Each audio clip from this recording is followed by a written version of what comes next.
Quer ser fiscal da rosca do outro, gente. Cada um faz o que bem entende, desde que não incomode, entendeu? Agora, eu tenho a minha colocação, já foi muitas vezes no Rendas e Babados, eu sou não é que eu sou contra, assim, não me atrai que uma pessoa se injete silicone industrial, se eles faziam na década de 70, já lá em Paris. Não me agrada que as pessoas façam isso para se prostituir, mas talvez seja a única forma de sobrevivência desses meninos que, principalmente no Nordeste, em cidades pequenas, em famílias que não têm recursos, enfim, e que nem sabem exatamente o que está acontecendo com o filho, né, são expulsos de casa e não tem para onde ir, não tem o que fazer, a não ser se prostituir. O Ricardo Espigado falando parabéns pelo debate sobre este tema de forma tão respeitosa e informativa, por isso sou fã de vocês. Além de brincar, falam sério quando é necessário. Muito obrigada, Ricardo Espigado. Então, nosso amigo do Sustentável SA. O futuro namorado dizendo que o preconceito é uma via de duas mãos. Ele vem e volta. Não pode realimentar isso. É verdade. É verdade. Bate e volta mesmo. A Neide trouxe outro ponto, acho que a gente poderia discutir na editoria de Cotidiano, sobre o caso da menina Lavínia. Né? Então ela quer a opinião, o que vocês acharam sobre o caso da menina Lavínia, que a assassina falou em depoimento que alguém da casa ajudou no crime. Eu respondo ao questionamento, nós já falamos muito sobre isso aqui no Interativo, né? Não tem muito o que falar, mas eu pergunto a você, e o Galego sempre diz, né? O ser humano é algo que deu errado. Né? Em certos momentos a gente chega a ter essa certeza, mas se existem pessoas que jogam uma criança pela janela, exatamente. Se existem pessoas que jogam o próprio filho ou a filha pela janela, pelo muro, como foi o caso daquela menina que jogou a criança recém-nascida. Pessoas que jogam o filho na lagoa, põe dentro do saco, joga na lagoa. O que se esperar de uma amante em relação a uma criança? Eu só tenho dúvidas se são, de fato, criminosos ou pessoas doentes. Psicopatas. Não tem outra explicação, né? Olha, Marcelo, eu até esses dias eu estava relendo um livro do William Reich, né, Listen Little Man, que ele aborda o comportamento do ser humano e realmente a gente é uma gentinha. Não, nós tivemos dois exemplos claríssimos disso numa semana, né? A criatura que atropelou os ciclistas e logo em seguida o caso da menina com o cadarço. Mas isso é uma coisa, se vocês repararam que no Brasil isso é uma coisa toda hora. Lembra daquele menino arrastado pelos ladrões? É verdade. Né? Arrastado não sei quantos metros, que temos morreu de um uma caso morte chocante todo ano, né? Todo ano, toda hora, mas é como escândalo de corrupção, é toda hora um, é inacreditável. O Brasil está virando um país... Isso sem contar os que nem nos chocam mais. Os casos que nem mas nos chocam. Quando acontece, eu vou falar, eu morei 2 anos na França. Quando acontece um crime lá, é um escândalo tão grande porque existe um respeito e uma responsabilidade, que é o que não tem aqui, como no caso desse trio elétrico aí, que caiu a serpentina. As pessoas não têm responsabilidade. No trânsito você vê o que acontece, as barbaridades que acontecem, que só não acontecem mais porque não aconteceu.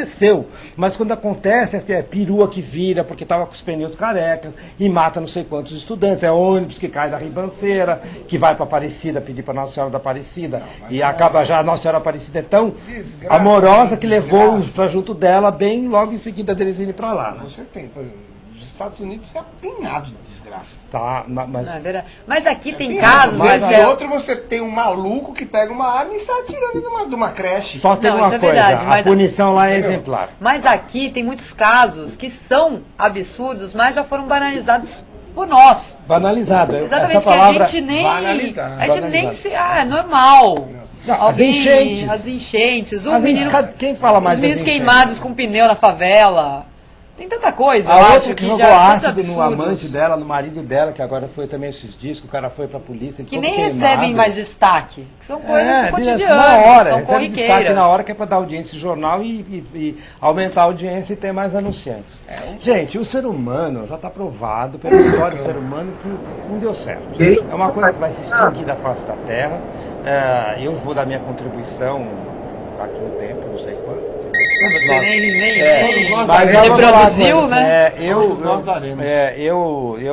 Eu não tenho nenhuma fé e nenhuma esperança no ser humano. Olha, eu tenho. O futuro namorado dizendo matar criança não pode, em hipótese alguma, linchamento nela. Dizem que é loucura, mas morrem de medo de linchamento. E realmente eu não entendo como as pessoas podem fazer algo do tipo. Amor de pai e filho é tão forte. Como alguém pode tirar este amor e esta confiança que uma criança tem pelos pais? Realmente, então, a opinião de Ricardo Espigado pela linha direta.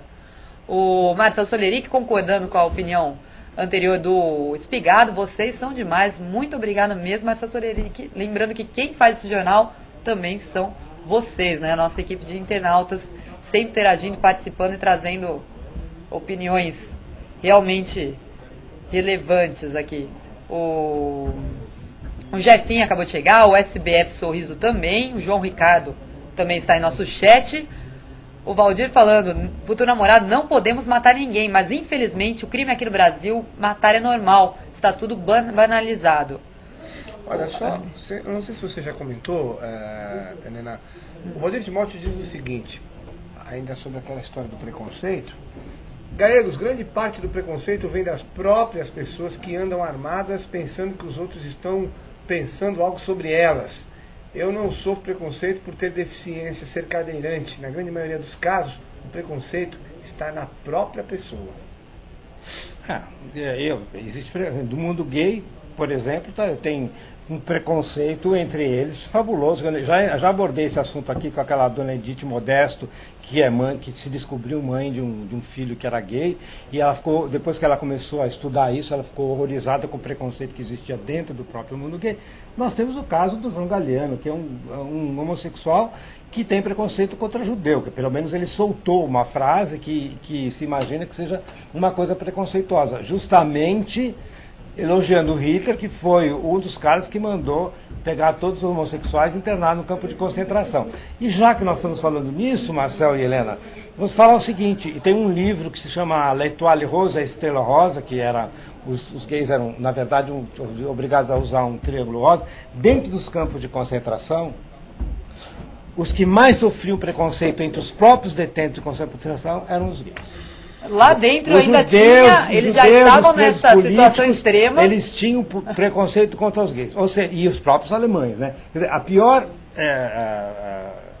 raça, vamos dizer assim, dentro da escala do que eles consideravam. Quer dizer que eles lá, precisando da união, precisando tirar esses preconceitos, deixar os preconceitos de lado, eles ainda mantinham o preconceito dentro do preconceito. Numa situação extrema como esta, como a de um campo de concentração. Mas isso nunca é falado. Agora que está começando a se falar um pouco nisso, porque todo mundo fala de judeu, claro, foram 6 milhões, a gente não pode deixar de falar. Mas mais de 200 mil homossexuais morreram em campos de concentração. Morreram muitos judeus, né? E ciganos. Morreram muitos judeus. A Neide falando, o ser humano perdeu a sensibilidade, tolerância zero, infelizmente. Estamos nos acostumando com as bestialidades que acontecem a cada 5 segundos. E aí eu quando ouço falar dessa questão judaica, né, eu já fico... Porque é aquela coisa, né, morreram milhões nos campos de concentração. Eu acho que os judeus querem que este número fique igual na Palestina, né? Que eles matam de palestinos... Vão chegar lá, né? Eu acho que se a meta for essa, eles vão chegar lá. Mas, o Marival pergunta, você tem algum livro? São situações diferentes, né, Marcelo? Não existe uma política genocida para pegar, colocar toda essa gente no campo e mandar matar nos fornos. Quer dizer, e também tem o seguinte, existe, depois de tudo que aconteceu com os judeus, que ninguém mexeu uma palha, todo mundo sabia o que estava acontecendo, uma espécie de... Não mexeu nada. Eu leio muito sobre isso. Não vou dizer que eu sou um especialista. Mas quem venceu a Segunda Guerra? Não, mas não mexeu. Já se sabia nos Estados Unidos, se sabia em vários países que a Alemanha tinha uma política de aniquilação judeu. Eles têm uma revolta contra o resto da humanidade, que não fizeram nada por ele, inclusive aquele navio Êxodos, que saiu com, acho que 6 mil judeus, e que nenhum país quis aceitar. Eles saíram da Europa depois de sair dos campos de concentração e ficou vagando entendeu? E aí, no final das contas, eles foram acabar na Palestina. Então, eu acho que são situações diferentes. Não concordo com o que acontece, evidentemente que eu não concordo. Pode ser justificado com a outra. Mas